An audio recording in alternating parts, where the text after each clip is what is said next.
کہا گیا ہے کہ آپ فرماتے ہیں کہ اللہ تعالیٰ نے انسانوں کو طیبات اور خبائث کے بارے میں صرف فطرت کی رہنمائی پر چھوڑا ہے۔ اس پر یہ اعتراض وارد ہوتا ہے کہ طیبات اور خبائث انسان کے تزکیہ و تطہیر پر اثر انداز ہوتے ہیں اور تزکیے کا تعلق قلب اور روح دونوں سے ہے۔ طیبات ان پر مفید اثرات بھی ڈالتے ہیں، خبائث ان پر منفی اثرات ڈالتے ہیں۔ اب انسانی فطرت میں ذاتی طور پر اتنی قوت نہیں لگتی کہ قلب و روح میں پڑنے والے منفی اثرات اور مثبت اثرات کا مکمل اور جامع علم رکھتے ہوں۔ ایسی صورت میں انسان کو محض فطرت کے حوالے کرنا کیا اس کو گمراہ کرنے کے مترادف نہیں ہے، جس کا تصور بھی اللہ کے متعلق محال رکھتا ہے؟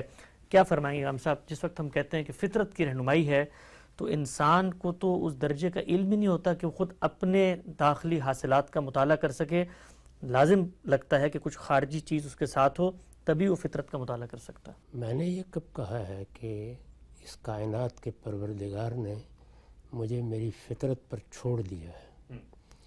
میری فطرت میں علم بدیت کیا ہے، میری فطرت میں ایک حادثہ اخلاقی رکھا ہے، مجھے حصے جمالیات دی ہے، یہ سب چیزیں اس کا عطیہ ہے۔ اس کے لحاظ سے مجھے پھر دو اور چیزوں سے نوازا ہے۔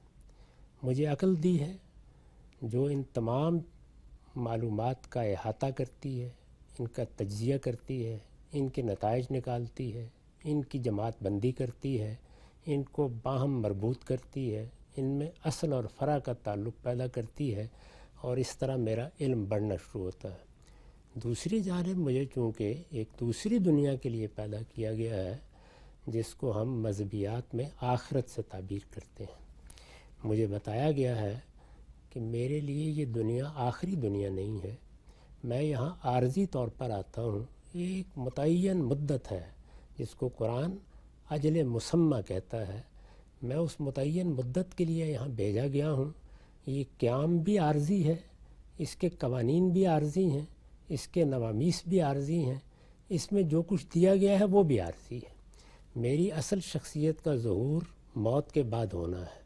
میرے لیے جو دنیا بنائی جانی ہے وہ بھی حقیقی دنیا آخرت کے بعد ہی کی دنیا ہے۔ چنانچہ اس کی تیاری کے لیے مجھ سے بعض مطالبات کیے گئے ہیں۔ مجھے جس امتحان میں ڈالا گیا ہے، جس کو ہم قانون ابتلاء سے سمجھتے ہیں، اللہ تعالیٰ نے یہ بتایا کہ یہ دنیا عدل کے اصول پر نہیں کھڑی، یہ ابتلاء کے اصول پر قائم کی گئی ہے۔ جیسے یہ فیصلہ فرما دیا تو گویا اللہ تعالیٰ کی اپنی اسکیم کا یہ تقاضا ہوا کہ وہ پہلے دن سے میری رہنمائی بھی کرے۔ چنانچہ جو خلا میری فطرت میں ہے، یا جہاں میں کوئی فیصلہ نہیں کر پاتا، جہاں میرے ہاں کوئی تذبذب ہوتا ہے، جہاں میں کسی دوراہے پر کھڑا ہو جاتا ہوں، وہاں میری رہنمائی کے لیے پہلے دن سے اللہ تعالیٰ کی وحی آ گئی۔ میرے نزدیک تو ہمارا سفر کبھی اس نوعیت کا ہوا ہی نہیں کہ پہلے فطرت پر چھوڑ دیا اور جب میں نے بہت سی غلطیاں کر لیں تو اس کے بعد کوئی رہنمائی آئی۔ ہم تو یہ کہتے ہیں، اور ہماری کتاب یہ کہتی ہے، قرآن مجید یہ کہتا ہے، پیغمبر یہ اطلاع دے رہے ہیں کہ پہلے دن سے یہ اہتمام کر دیا گیا۔ ہمارا سفر شروع ہی دونوں چیزوں کی رہنمائی میں ہوا ہے، یعنی فطرت مقدمات قائم کرتی ہے، فطرت میرا ہاتھ پکڑتی ہے، عقل مجھے آگے بڑھنے میں مدد دیتی ہے۔ جیسے ہی کوئی غلطی کا امکان پیدا ہوتا ہے، انبیاء علیہ السلام اس میں میری رہنمائی کرتے، حدود متعین کرتے، راستے کو صاف کرتے، اور میرے سارے سفر کو میری آخرت یا میری منزل سے متعلق کرتے ہیں۔ میں نے تو یہ بات کبھی کہی نہیں، اس وجہ سے اس کا مجھ سے کیا تعلق ہے؟ جتنی چیزوں کا بھی شعور میرے اندر ہے وہ ایک درجے میں سیاہ اور سفید کے طریقے پر ہے۔ اس کا ایک بڑا حصہ وہ ہے جس میں ہم کہہ سکتے ہیں اپنی تعبیر کے مطابق کہ مشتبہات پیدا ہو جاتے ہیں۔ شریعت، پیغمبر اسی میں رہنمائی کے لیے آئے ہیں جہاں فیصلہ کرنے میں آسانی نہیں ہوتی۔ لیکن کیا ہم کوئی سادہ لا ہیں، یعنی ایک ایسی تختی ہیں جس پر کوئی نقوش نہیں ہے؟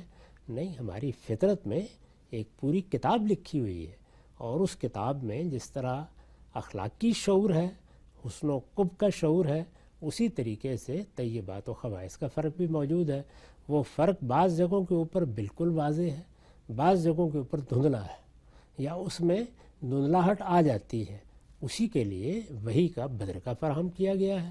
تو میں نے تو وہ پہلے دن سے ہمیشہ یہی بات کہی ہے، اس سوال کا مجھ سے تعلق نہیں بنتا۔